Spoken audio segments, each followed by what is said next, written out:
नहीं करनी है, बुराई नहीं करनी है।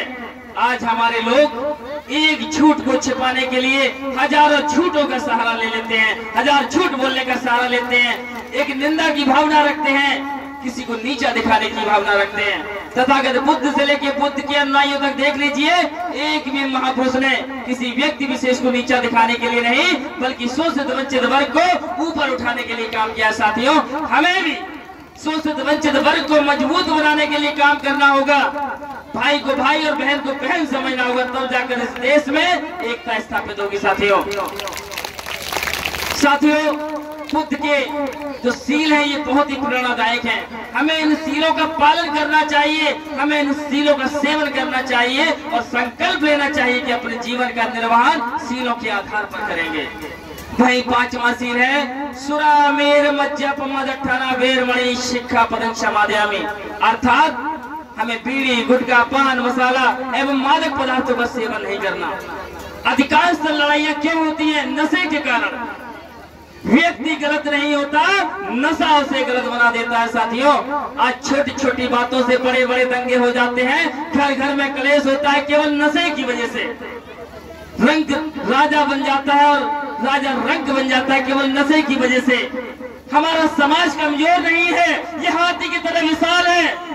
97% होने के बावजूद भी आज ये कंगाल है, कारण है केवल नशा।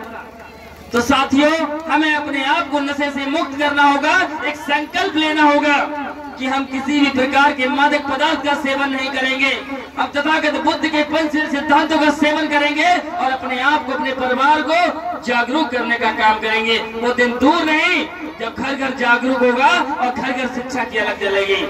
साथियों, परम पूजनीय बाबा साहब ने 21 जुलाई सन 1942 को कहा था, जिस दिन हमारा समाज एजुकेट हो जाएगा, एजिटेट हो जाएगा और ऑर्गेनाइज का अर्थ समझ जाएगा, उस दिन हमारा बहुजन समाज संगठित हो जाएगा। आज हमारे लोग संगठित नहीं हैं क्योंकि वो संगठन के नाम से संगठित होना चाहते हैं, विचारधारा के आधार पर नहीं। यदि आप विचारधारा के आधार पर संगठित हो गए तो वो दिन दूर नहीं, इतिहास ही नहीं बल्कि भूगोल भी बदलने का काम होगा। साथियों, मैंने वक्तव्यों के माध्यम से अपनी बात को रखा। मैं आपसे फिर भी इतना ही कहूंगा, हमें लड़ाई जाति और धर्म की नहीं, हमें लड़ाई तो विचारधारा की लड़नी है, क्योंकि हमें धर्म नहीं धम्म बदलना है। जिस दिन हमें धम्म की जागृति होगी, हमारे अंदर से बुराइयां खत्म हो जाएंगी। क्योंकि बुरा जो देखन मैं चला और बुरा न मिलिया कोई, और जो मन खोजा अपना तो मुझसे बुरा न कोई। यदि हम अपने अंदर छिपी हुई बुराइयों को चुन चुन के खत्म कर दे तो हमसे अच्छा व्यक्ति कोई नहीं हो सकता।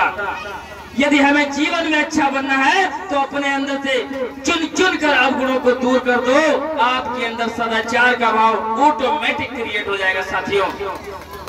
साथियों, मैं आप लोगों से कहना चाहूंगा कि आप लोगों ने कथा को सुना, श्रवण किया, बहुत अच्छा लगा, लेकिन आप इस कथा से लेकर के जाइए बुद्ध के पंचशील सिद्धांतों को। मैं दावे से कह सकता हूं, यदि आपने 1 साल भी तथागत बुद्ध के पंचशील सिद्धांतों का सेवन कर लिया और उन सिद्धांतों में से, पंचशील सिद्धांतों में से 4 भी सीलों का आपने पालन कर दिया, तो आपसे ज्यादा विद्वान, आपसे ज्यादा मजबूत कोई नहीं होगा। साथियों, वही आज हम सभी लोगों को एक संकल्प लेना होगा।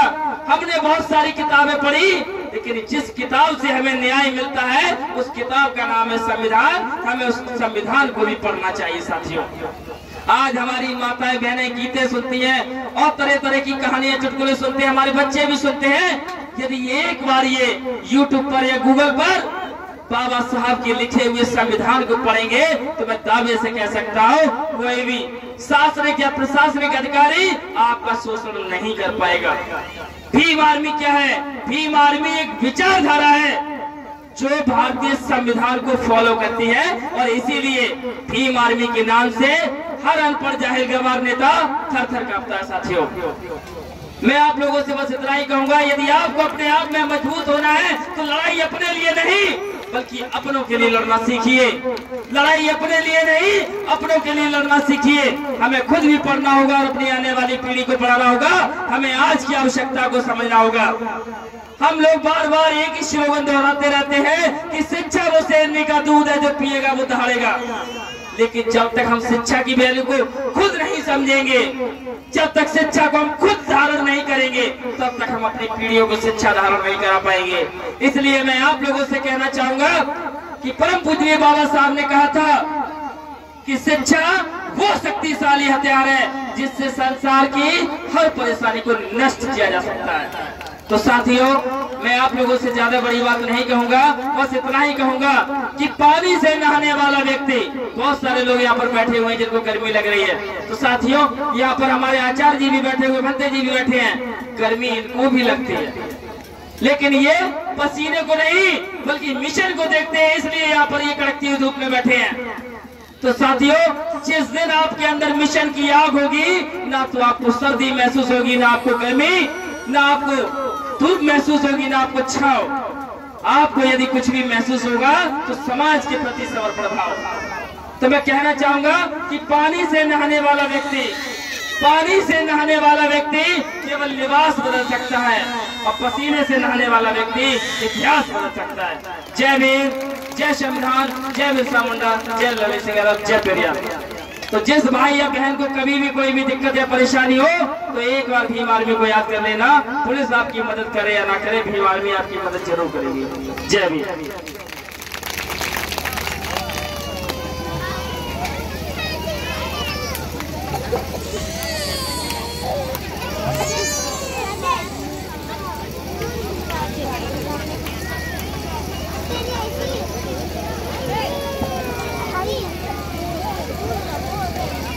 साथियों, जय भीम, नमो बुद्धाय।